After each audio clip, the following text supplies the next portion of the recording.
Hey everybody, this is D Hunter, bringing another action figure review.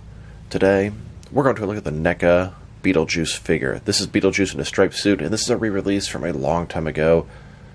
NECA made this figure, and the articulation is kind of dated, but with the new movie coming out, they re-released him. I was aware these were coming out. There's this one and a brown suit version, which are both re-releases.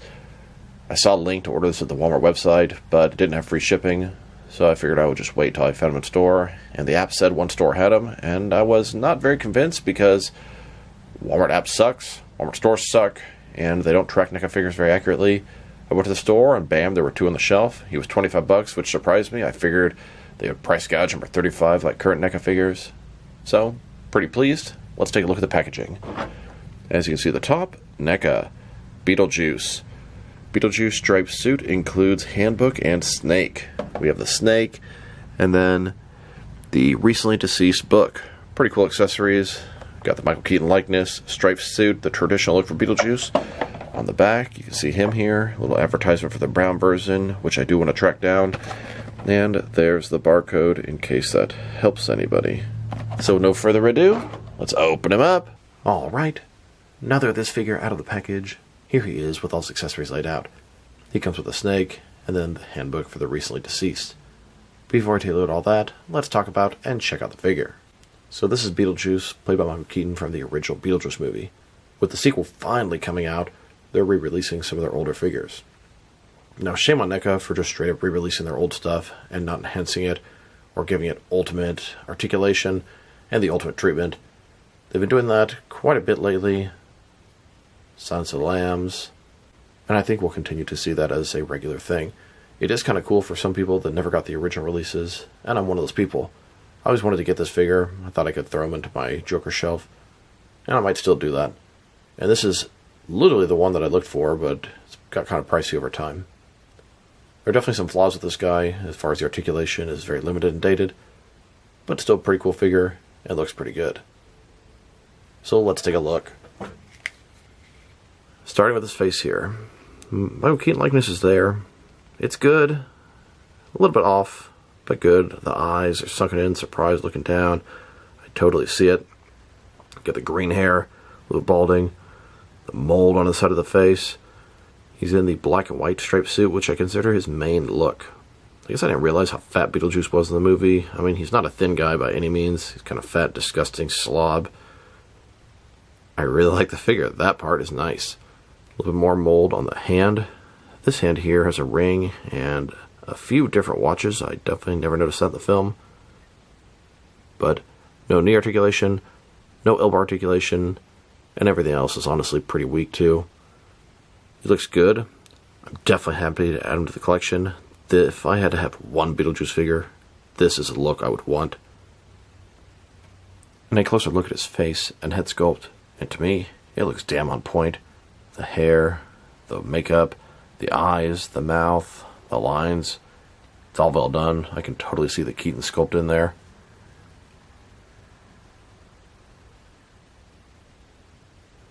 It definitely looks weird. Totally give him that. Now for his accessories, we have two things. The snake and the book. So the snake is made of sort of a rubbery type material. A lot of give to it. Little lines going up and down, but it's void of really any detail. Nothing on the head. Tail's a little bit smaller. Then we have this book. Handbook for the recently deceased. I totally remember the two main characters receiving this. It's a book. Can put it to a lot of use in my action figure world, but it's pretty cool to have this signature accessory, which I don't believe was for Beetlejuice in the actual film. Now that I've taken a pretty good look at the figure and his accessories, let's check out his height. From bottom to the top of his head, about 6.8 inches tall. If you go to the top of his hair, about 7.1 inches tall, which can translate to around 18 centimeters. And for his articulation, which is a little bit disappointing. So, starting with his head. It's on a ball joint, rotate around, forward and back. Can tilt his head at least a little bit from side to side. Shoulders. Also on a ball joint, goes up 90 degrees, up, down, around. No elbow articulation. His wrist can rotate, and it's hinged as well.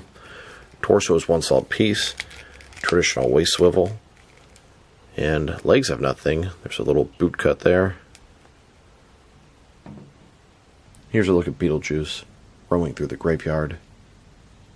Is it an actual graveyard, or is it just a miniature model? Now let's check them out. Next to some other action figures. Now I don't have any other Beetlejuice figures. There is a brown suit version that NECA is re-releasing.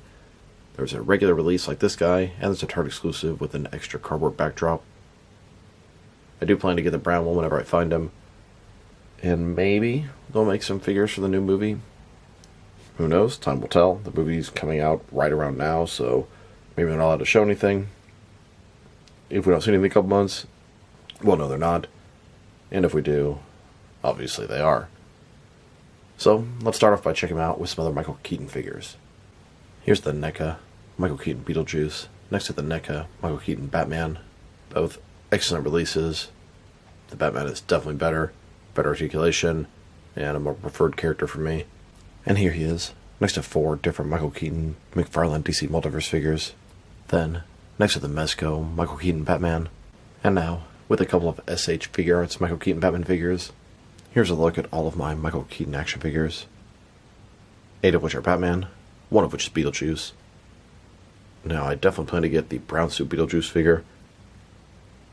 And I don't have any Vulture figures, so that'll probably be my Michael Keaton collection for a while. Beetlejuice always gave me sort of Joker type vibes. Pale white skin, green hair, big jokester. Here he is, next to the only NECA Joker out there. This is a Heath Ledger Joker. I would love to see this NECA Keaton Beetlejuice next to a NECA Jack Nicholson Joker, but that is never going to happen. Now, Beetlejuice is not your typical horror character, but he's usually lumped in with them anyway. Here's Beetlejuice, next to some older horror figures. These are NECA's Universal Monsters. And here he is, next to some more modern horror icons. Jason, Freddy, Michael Myers, and Leatherface. Here's Beetlejuice, next to some recent NECA releases. Now let's check him out, next to some action figures from different various companies, so we can see how he fits in both scale and style-wise. In case you don't know which lines you can mix him with, since he's a NECA figure, they're typically the 7-inch scale. I'm going to start off my comparisons with some of the larger action figure lines I collect, and work my way smaller. But first, let's check him out with some of his NECA brothers. In front of you are 5 different action figure lines, all from NECA Toys, all 7-inch scale. And now, with some Jack-specific resin figures, and some Diamond Select toys, here's Beetlejuice, next to a roll of duct tape.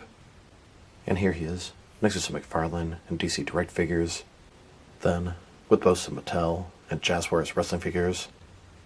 And now, with some Mezco and Mattel DC figures. Next, with some Mafex and Hasbro Marvel Legends. And finally, with some SH Figure Arts and Jazzwares Fortnite figures. So overall, this is a pretty cool Beetlejuice figure. I will admit that I've wanted this guy for a long time, but never bit the bullet. The main complaint I would have is the lack of articulation and the lazy reuse of an old figure instead of giving the ultimate treatment. Yes, it's a lot easier to make money this way, your margins are going to be higher, but you're going to disappoint your customer base. If they turn around and give us an ultimate a few months later, that's also annoying. I'll buy it, but I don't really need numerous versions of the white striped suit Beetlejuice. The accessories, they're nice, but kind of on the weak side, and he can't even hold them. They don't exactly match him, but they're nice to have, especially that little book. His articulation, weak. The sculpt and paint job and likeness are excellent. They did a great job with this guy. The face looks good, the paint job on point. If I were to rate this figure, that's a tough one. My first thought is 6 out of 10, but it looks so damn good, and I don't have a Beetlejuice figure, so it's nice to have this guy in my collection. That makes me want to give him a 7.0 out of 10, but I think I'm going to meet in the middle, give him a 6.5, just because there's a lot of disappointing aspects of this guy, and if they just give him the ultimate treatment and use some parts of this guy, it would be a home run. So this is D Hunter. Thank you guys for watching this video. If you liked the video, press like below. If you have anything you want to say about the video, add to the comment section. If you want to see additional action figure reviews from me, press subscribe. I do appreciate when you do that. Once again, this is D Hunter. Thank you guys for watching this video, and I'll talk to you real soon.